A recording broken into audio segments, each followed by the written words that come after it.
Hi everyone. BCom second year fourth semester వాళ్ళకి నేను business లా చెప్తున్నానమ్మా. Business లా అంటే వ్యాపార న్యాయ శాస్త్రం. ఆల్రెడీ మనం బిజినెస్ అనేది స్టార్ట్ చేసి రన్ చేయగలుగుతాం, కానీ అవి ఏ విధంగా చేయాలి, ఏ రూల్స్కి అండ్ రెగ్యులేషన్స్కి కట్టుబడి చేయాలి అనేది ఈ వ్యాపార న్యాయ శాస్త్రంలో తెలుసుకుంటాం. ఇందులో మనం మోస్ట్లీ డిస్కస్ చేసేది ఇండియన్ కాంట్రాక్ట్ యాక్ట్ 1872. అండ్ ఈ 1872 అనేది బ్రిటిషర్స్ యాక్ట్ అమ్మా. ఎందుకంటే మనకి 1947లో స్వాతంత్రం వచ్చింది, కానీ ఈ యాక్ట్ పెట్టిన సంవత్సరం వచ్చేసి 1872. అంటే ఇప్పటికీ భారతదేశాన్ని పరిపాలిస్తున్నారు బ్రిటిషర్స్, కానీ మనం ఇప్పటికీ కూడా ఈ ఇండియన్ కాంట్రాక్ట్ యాక్ట్నే ఫాలో అయ్యి మనం బిజినెస్ అనేది రన్ చేయాలి. అండ్ ఆల్రెడీ క్లాస్కి వచ్చిన వాళ్ళకి తెలుస్తుంది, నేను already first unit and second unit complete చేశాను.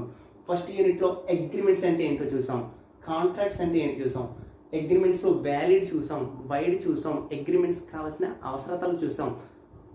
ఏం కావాలి, కన్సిడరేషన్ అనేసి దాని గురించి మాట్లాడడం, పార్టీలు గురించి మాట్లాడడం, అండ్ మోస్ట్లీ ప్రతిపాదన గురించి మాట్లాడడం, స్వీకృతి గురించి మాట్లాడడం. అండ్ ఈరోజు ఈ వీడియోలో థర్డ్ యూనిట్ స్టార్ట్ చేస్తున్నానమ్మా. థర్డ్ యూనిట్ వచ్చేసి పార్టీల అర్హత. అండ్ ఇంగ్లీష్ మీడియం వాళ్ళకి కెపాసిటీ ఆఫ్ పార్టీస్.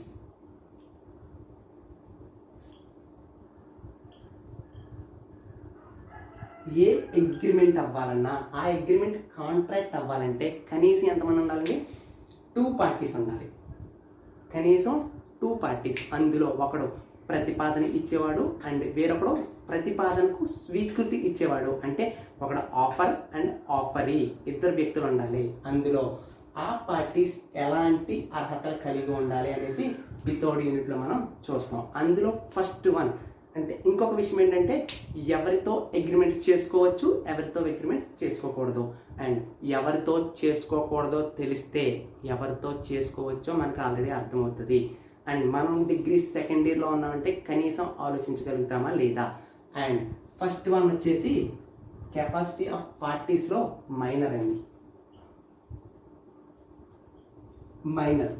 మైనర్ అంటే ఎవడైతే వీడికి ఇండియన్ కాంట్రాక్ట్ యాక్ట్లో section 11 of Indian contract act ఒక మైనర్ గురించి ఫుల్గా డీటెయిల్డ్గా ఎక్స్ప్లెయిన్ చేయడం జరిగింది. అండ్ ఈ ఇండియన్ బిజినెస్ లాలో నేను చెప్పే సబ్జెక్ట్లో నా సొంతంగా చెప్పడానికి ఏమీ ఉండదు, కేవలం ఇండియన్ కాంట్రాక్ట్ యాక్ట్ అందులోని సెక్షన్స్లో ఏమైతే ఉందో అదే నేను డీల్ చేస్తాను. నా సొంతంగా చెప్పడానికి ఏమీ ఉండదండి. ఫస్ట్ మైనర్ గురించి మాట్లాడతాం. మైనర్ అంటే ఎవడైతే 18 సంవత్సరాల నిండని వ్యక్తి ఉంటాడో వాడిని మైనర్ అంటాం.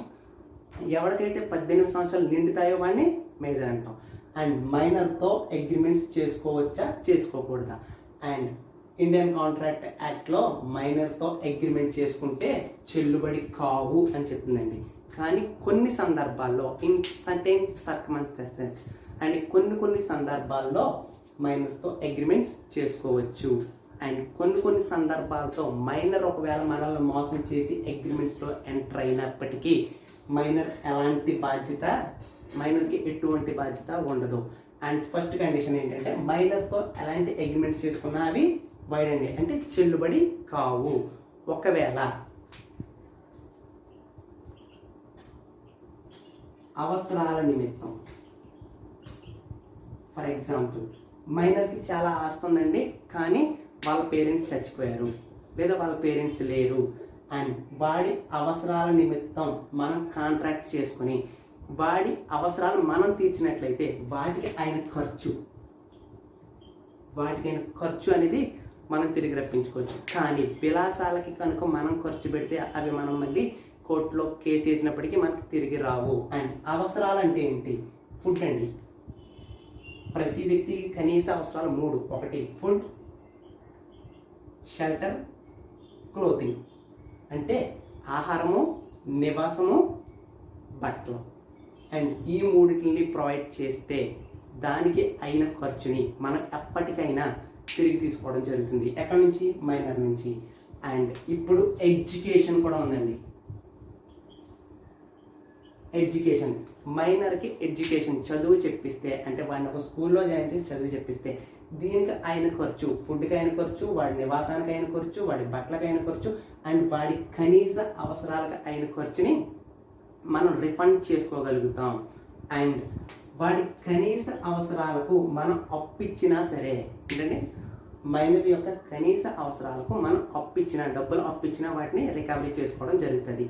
అండ్ వీటితో కాకుండా ఫర్ ఎగ్జాంపుల్ మైనర్తో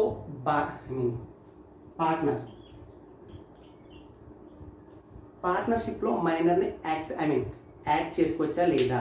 చేసుకోవచ్చు. కానీ వాడికి ఓన్లీ ఏమి ఇవ్వాలి? ప్రాఫిట్స్ మాత్రమే ఇవ్వాలి, లాసెస్ వాడికి పంచకూడదు. ఆల్రెడీ మీరు సెకండ్ ఇయర్ అకౌంట్స్లో పార్ట్నర్షిప్ చేసేటప్పుడు మైనర్ని భాగస్థంగా చేర్చుకోవచ్చు, కానీ వాడికి లాభాలు మాత్రమే పంచాలి, నష్టాలు పంచకూడదు అనే కాన్సెప్ట్ మీరు ఆల్రెడీ నేర్చుకుని ఉంటారు. కానీ మైనర్ అంటే 18 సంవత్సరాలు ఉన్నాం, 18 సంవత్సరాలు తీరిన తర్వాత అడిమవుతాడని మేజర్ అవుతాడు. మేజర్ అయినప్పుడు వాడు మైనర్గా ఉన్నప్పుడు చేసుకున్న అగ్రిమెంట్స్ కొనసాగించబడవు, అక్కడితో క్లోజ్ అయిపోతాయి. ఫర్ ఎగ్జాంపుల్ భాగస్థునిగా చేర్చుకున్నాం, వాడికి ఓన్లీ మైనర్గా ఉన్నప్పుడు లాభాలు మాత్రమే ఇస్తాం, నష్టాలు ఇవ్వం. కానీ వాడికి ఎప్పుడైతే 18 సంవత్సరాలు నిండిపోతాయో వాడు బికమ్ పార్ట్నర్ అయిపోతాడు. వాడికి అప్పుడు 18 సంవత్సరాలు నిండిన తర్వాత నష్టాలు వచ్చినా వాడికి పంచడం జరుగుతుంది. ఒకవేళ వాడికి 18 సంవత్సరాలు వచ్చిన తర్వాత వాడి ఇంకా నేను మైనర్ భాగస్వామిగా ఉంటాడని అనడానికి వీలు లేదు, వాడిని కంపల్సరీ మేజర్ భాగస్వామిగా చేర్చుకోవాలి. ఈ 2 కేసెస్లో కాకుండా ఏ విషయంలో సరే మైనర్స్తో అగ్రిమెంట్స్ చేసుకున్నా అవి వైడ్. ఈవెన్ మైనర్ నా ఏజు 18 సంవత్సరాలు నిండిపోయింది అని చెప్పేసి మనతో అగ్రిమెంట్స్ చేసుకున్నా అప్పుడు మనకి ఎలాంటి లాస్ వచ్చినా మైనర్కి బాధ్యత ఉండదండి. ఎందుకంటే వాడు తప్పు ఏజ్ చెప్పి చేసుకున్నప్పుడు మనం వాడిని చూసుకోవాలి తప్ప వాడికి ఎట్లాంటి బాధ్యత ఉండదు. అండ్ దీనికి సంబంధించిందంతా మైనర్కి సంబంధించిందంతా సెక్షన్ 11 ఆఫ్ ఇండియన్ కాంట్రాక్ట్ యాక్ట్లో ఉంటుంది.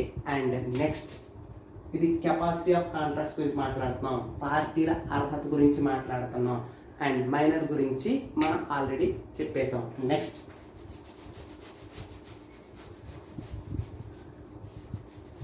అండ్ మైనర్ గురించి ఇంకా కొన్ని విషయాలు ఉంటాయమ్మా. మైనారిటీ ఏజ్ తీరిపోయిన తర్వాత అంటే 18 సంవత్సరాలు నిండిన తర్వాత వాడు 18 సంవత్సరాల లోపు ఎప్పుడైనా క్యాన్సిల్ చేసుకోవచ్చు వాడి యొక్క అగ్రిమెంట్స్ని. మైనర్గా ఉన్నప్పుడు అగ్రిమెంట్స్లో ఎంటర్ అవ్వచ్చు and as well as cancel చేసుకోవచ్చు. మైనర్ తప్పుడు సమాచారం గురించి కూడా మనం మాట్లాడాం. మైనర్ యొక్క తల్లిదండ్రులకి ఎట్లాంటి బాధ్యత ఉండదు. మైనర్తో ఏమన్నా అగ్రిమెంట్స్ చేసుకుని మనం నష్టపోయినప్పుడు మైనర్ యొక్క తల్లిదండ్రుల అడిగే బాధ్యత ఉండదు. వాళ్ళు మనకి ఎలాంటి బాధ్యులు కాదు, గుర్తుపెట్టుకోవాల్సిన విషయం అన్న.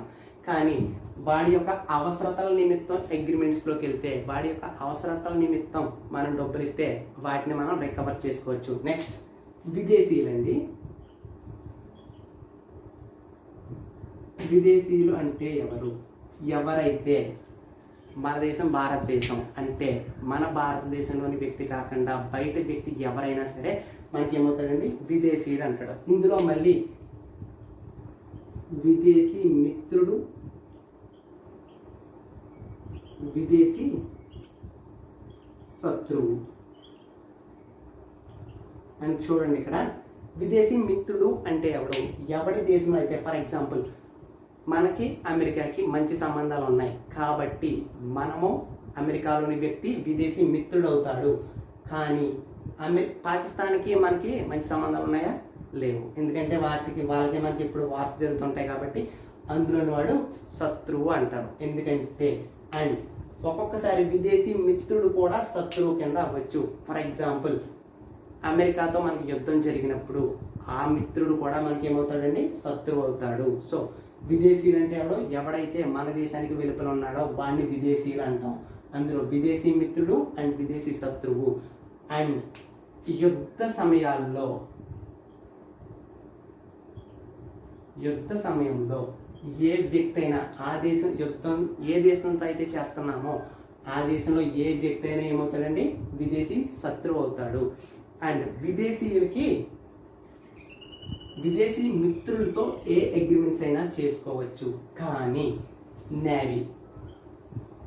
నేవీలో నౌకాదళానికి సంబంధించిన ఆస్తులకి అమ్మకం కానీ కొనుగోలు, అమ్మకం అంటే నేవీలోని ఆస్తులు అమ్మకం కానీ కొనుగోలు అనేవి విదేశీ మిత్రులతో కానీ శత్రులతో అనే విదేశీయులు ఎవరితో కూడా నేవీకి సంబంధించిన అగ్రిమెంట్స్ చేసుకోకూడదు. అంటే నేవీకి సంబంధించిన ఆస్తులు అమ్ముతామని కానీ కొంటామని కానీ అగ్రిమెంట్స్ చేసుకోకూడదు. అండ్ నేవీలో ఒక మంచి పోస్ట్ విదేశీ వ్యక్తికి ఇస్తామని కూడా అగ్రిమెంట్స్ చేసుకోవద్దు. అలా చేసుకుంటే ఆ అగ్రిమెంట్ అవుతుందండి వైడ్ అవుతుంది. అండ్ నెక్స్ట్ వన్ వచ్చేసి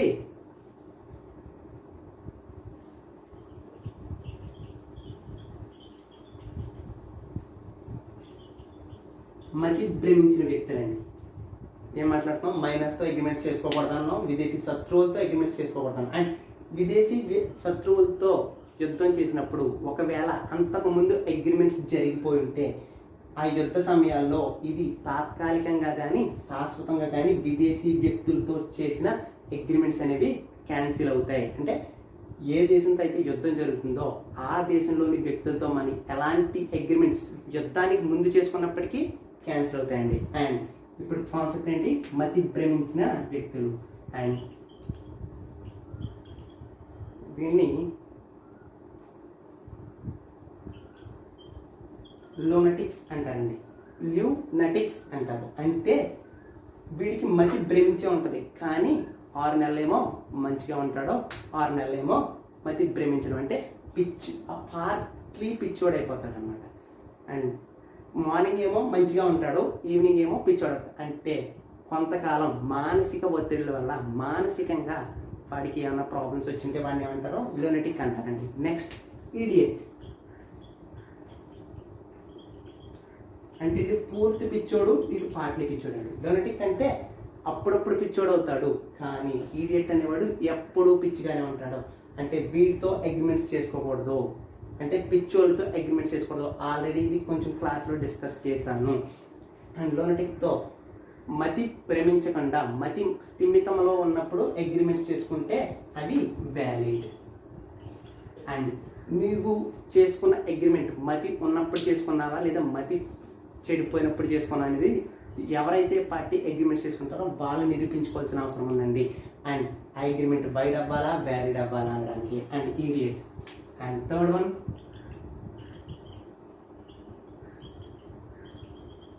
త్రాగుబోతులు. అండ్ వీళ్ళ గురించి కొత్తగా ఏం చెప్పవసరం లేదు, అందరికీ తెలుసు.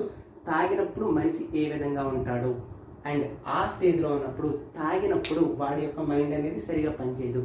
ఆ పనిచేయని సిచ్యువేషన్లో ఉన్నప్పుడు వాడితో అగ్రిమెంట్స్ చేసుకోవచ్చా, చేసుకోకూడదు. ఒకవేళ చేసుకుంటే ఏమవుతుంది? తాగుతున్న వ్యక్తితో అగ్రిమెంట్ చేసుకుంటే వైడ్ చెల్లుబడి కావండి. అండ్ మతి ప్రేమించింది ఈ లూనటిక్ అనేవాడు సగం పార్ట్లీ పిచ్చోడు, అంటే కొంతకాలం బాగుంటాడు కొంతకాలం బాగుంటాడు. అండ్ ఈడియట్ అనేవాడు ఎప్పుడూ పిచ్చిగానే ఉంటాడు. అండ్ నెక్స్ట్ వన్ త్రాగుబోతులు. వీళ్ళ గురించి స్పెషల్గా మనకి చెప్పాల్సిన అవసరం లేదు, తాగినప్పుడు అగ్రిమెంట్స్ చేసుకోకూడదు. అండ్ చూడండి, కెపాసిటీ ఆఫ్ పార్టీస్లో పార్టీల అర్హతలో మనం మైనర్ గురించి మాట్లాడాం. అంటే మైనర్తో ఎప్పుడే అగ్రిమెంట్స్ చేసుకోవచ్చు, ఎప్పుడే అగ్రిమెంట్స్ చేసుకోకూడదు. అండ్ విదేశీయుల గురించి మాట్లాడాం, ఎప్పుడు చేసుకోవచ్చు ఎప్పుడు చేసుకోకూడదు. అండ్ నెక్స్ట్ మతి ప్రేమించిన వ్యక్తులు లూనటిక్స్ అన్నాను, ఈడియట్ అన్నాను, త్రాగుబోతులు అన్నాను. వీటితో కాకుండా విదేశీ రాయబారులు అండి.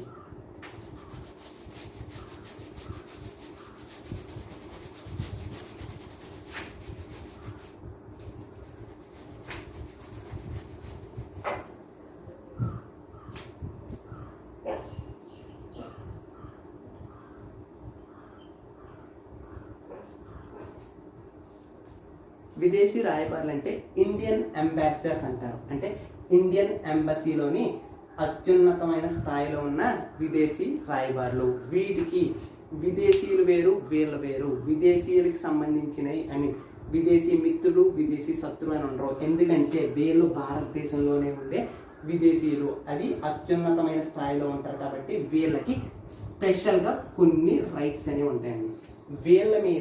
వీళ్ళతో విదేశీ రాయబారులతో మనం ఏం చేయొచ్చు? అగ్రిమెంట్స్ చేసుకోవచ్చు. కానీ వీళ్ళ మీద కేసు వేయడానికి మనకి అర్హత లేదు. వీళ్ళ మీద కేసు వేయాలంటే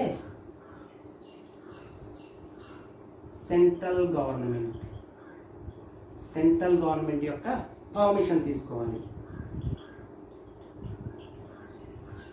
కానీ వీళ్ళు మాత్రం మన మీద ఎలాంటి పర్మిషన్ లేకుండా సాధారణ వ్యక్తుల మీద దావా వేయగలుగుతారండి. కేసు అంటే దావా. అండ్ రిటైర్డ్ విదేశీ రాయబారులు అంటారు. అంటే విదేశీ రాయబారుల స్థాయిలోంచి రిటైర్ అయిపోయిన వాళ్ళ మీద మనం కొన్ని సందర్భాల్లో కేసు వేయచ్చు. అండ్ వాళ్ళు కూడా మనం కొన్ని సందర్భాల్లో కేసు తీయచ్చు. వాళ్ళు కూడా కొన్ని సందర్భాల్లో కేసు వేయచ్చు. అర్థమైంది కదండి. విదేశీ రాయబారుల గురించి మీరు చదివినప్పుడు క్లియర్గా అర్థమవుతుంది. విదేశీ రాయబారులు అంటే ఎవరు? విదేశీ అత్యున్నతమైన స్థాయిలో ఉన్న విదేశీ వ్యక్తులు. వీళ్ళు ఎక్కడ ఉంటారు? ఇండియన్ ఎంబసీస్లో ఉంటారు. వీళ్ళ మీద కేసు వేయాలంటే సెంట్రల్ గవర్నమెంట్ యొక్క పర్మిషన్ కావాలి. కానీ వీళ్ళ సాధారణ వ్యక్తుల మీద కేసు వేయాలంటే ఎలాంటి పర్మిషన్ అవసరం లేదు. అండ్ కెపాసిటీ ఆఫ్ పార్టీస్లో మనం మైనర్స్ గురించి మాట్లాడడం, ల్యూనటిక్స్ గురించి మాట్లాడడం, ఈడియట్స్ గురించి మాట్లాడడం, త్రాగుబోతుల గురించి మాట్లాడడం, అండ్ ఫారినర్స్ గురించి మాట్లాడడం, ఫారినర్ ఫ్రెండ్ గురించి మాట్లాడడం, ఫారినర్ ఎనిమీ గురించి మాట్లాడడం, అండ్ విదేశీ రాయబారుల గురించి మాట్లాడడం. అండ్ ఇంకా ఏంటంటే మాజీ విదేశీ రాయబారుల గురించి కూడా మాట్లాడడం. అండ్ సెంట్రల్ గవర్నమెంట్ కొన్ని సందర్భాల్లో వీళ్ళ మీద సాధారణ వ్యక్తులు కేసు వేయడానికి ఛాన్సెస్ ఇస్తుంది. ఆ ఛాన్సెస్ ఏంటంటే విదేశీ రాయబారి వ్యక్తిగతంగా కానీ ఏజెంట్ ద్వారా కానీ వర్తకం చేస్తున్నప్పుడు. అండ్ అగ్రిమెంట్ వర్తకం చేయడం అంటే అండి వ్యాపారం అండి. Selling of goods and purchasing of goods అంటే వర్తకం అంటే కొనుగోలు అమ్మకం చేయడాన్ని వర్తకం అంటారు. ఒకవేళ విదేశీ రాయబారి అసలు వాడి యొక్క పని ఏంటి? విదేశీయులు మన దేశంలో ఉన్నప్పుడు వారి యొక్క యోగక్షేమాలను చూసుకోవాలి. అప్పుడు అగ్రిమెంట్స్కి అట్లాంటి దావా వేయడానికి కానీ పర్మిషన్స్ మనకు ఉండవు. కానీ వాడికి ఏమన్నా వ్యాపారం చేస్తున్నాడు అనుకోండి, అప్పుడు వీడి మీద మనం దావా వేయచ్చు. అప్పుడు సెంట్రల్ గవర్నమెంట్ వీడి వ్యాపారం చేస్తున్నాడో ఆ వ్యాపారానికి సంబంధించిన కేసు నేను వేస్తున్నానని చెప్పేసి సెంట్రల్ గవర్నమెంట్ పర్మిషన్ తీసుకొని విదేశీ రాయబారుల మీద కేసు పెట్టవచ్చు. అండ్ వాడు పర్సనల్గా కాకపోయినా వాడి యొక్క ఏజెంట్ ద్వారా కానీ, ఏజెంట్ అంటే తెలుసుకండి ప్రిన్సిపల్ అండ్ ఏజెంట్. ఎవడైతే ఒకటి తరపున, ఫర్ ఎగ్జాంపుల్ నా తరపున వేరే వ్యక్తి బిజినెస్ చేస్తుంటే నేను ప్రిన్సిపల్ అవుతాను, ఆ వ్యక్తి ఏజెంట్ అవుతాడు. అండ్ విదేశీ రాయబారి తన యొక్క ఏజెంట్తో అగ్రిమెంట్స్ చేసుకున్నప్పుడు వీడి మీద కేసు వేయచ్చు. అండ్ మైనర్ విషయంలో ఒక విషయం మంచిది. మైనర్ విషయంలో మైనర్ ఏజెంట్గా ఒకవేళ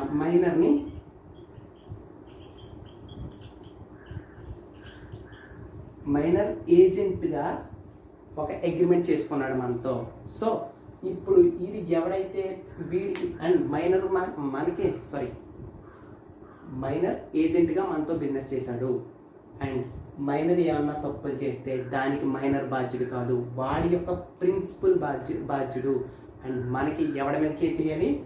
ఏజెంట్ మీద కాదు. అంటే ఏజెంట్ ఇక్కడ మైనర్ కాబట్టి ప్రిన్సిపల్ మీద చేయాలి. అదేవిధంగా రాయబారులు, విదేశీ రాయబారులు కూడా వాళ్ళ యొక్క ఏజెంట్స్తో ఏమన్నా అగ్రిమెంట్స్ చేసుకున్నప్పుడు వీళ్ళ మీద వేయచ్చు, దావా వేయచ్చు. అండ్ ఫైనల్లీ వీళ్ళ ఆస్తులు ఏమన్నా ఇండియాలో ఉండుంటే, తనకు ఆస్తులు ఏమన్నా ఇండియాలో ఉంటే ఆస్తులకు సంబంధించిన అగ్రిమెంట్స్ ఏమన్నా చేసుకుంటే, ఆస్తులు కొనుగోలు అమ్మకాల మీద ద్వారా ఏమన్నా కేసులు అయితే దాని మీద దావా వేయచ్చండి. అండ్ విదేశీ రాయబారి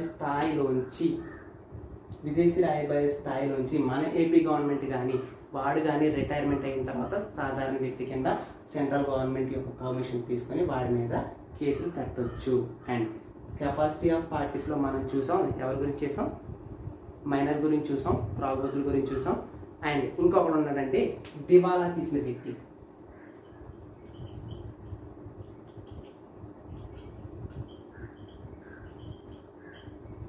దివాలా తీసిన వ్యక్తులు అంటే ఐపీ పెట్టిన వ్యక్తులు. ఐపీ ఏంటంటే insolvency petition. For example bank loan తీసుకున్నాడో లేదా మన దగ్గర అప్పు తీసుకుని వాడి దగ్గర ఏమీ లేదని చేతులు తిప్పి బోర్డు తిప్పేసిన వ్యక్తులతో అగ్రిమెంట్స్ చేసుకోకూడదు. ఎందుకంటే వీళ్ళని చట్టపరంగా వీళ్ళు ఎటువంటి అగ్రిమెంట్స్కి అర్హులు కాదనేసి ఇండియన్ కాంట్రాక్ట్ యాక్ట్లో చెప్పారండి, నేను కాదు చెప్పింది, ఇండియన్ కాంట్రాక్ట్ యాక్ట్లో చెప్పారు. సో దివాలా తీసిన వ్యక్తులతో కొత్త అగ్రిమెంట్స్ చేసుకోకూడదు. అండ్ శిక్ష అనుభవించే వ్యక్తులండి, కన్విక్ట్స్. అంటే ఎవరికైతే ఒక కేసులో శిక్ష పడి వాడు జైలు జీవితం అనుభవిస్తాడో వాడిని కన్విక్ట్ అంటారు. ఆ కన్విక్ట్స్తో మనం అగ్రిమెంట్స్ చేసుకోవద్దు. ఇక్కడ మీకు ఒక డిఫరెన్స్ చెప్దాం అనుకుంటున్నాను, కన్విక్ట్ అండ్ సారీ మర్చిపోయానండి, నెక్స్ట్ మళ్ళీ చెప్తాను. అండ్ కన్విక్ట్తో ఎలాంటి అగ్రిమెంట్స్ చేసుకోకూడదు, దివాలా తీసిన అగ్రిమెంట్తో చేసుకోకూడదు, రాయబారులతో అగ్రిమెంట్స్ చేసుకోకూడదు. కానీ ఎక్స్ట్రా వాళ్ళ మీద దావా వేయాలంటే సెంట్రల్ గవర్నమెంట్ పర్మిషన్ కావాలి. మైనర్తో అగ్రిమెంట్స్ గురించి మాట్లాడడం, అండ్ త్రాగుబోతుల గురించి మాట్లాడడం, లునటిక్స్ గురించి మాట్లాడడం, అండ్ ఈడియట్స్ గురించి మాట్లాడడం, విదేశీ శత్రువుల గురించి మాట్లాడడం, మిత్రుల గురించి మాట్లాడడం. అండ్ నెక్స్ట్ టాపిక్లో మళ్ళీ ఇంకా క్లియర్గా దీని గురించి కాదండి వేరే టాపిక్ గురించి చెప్తాను. అండ్ అర్థం కాకపోతే నన్ను అడగండి ప్లీజ్. Thank you.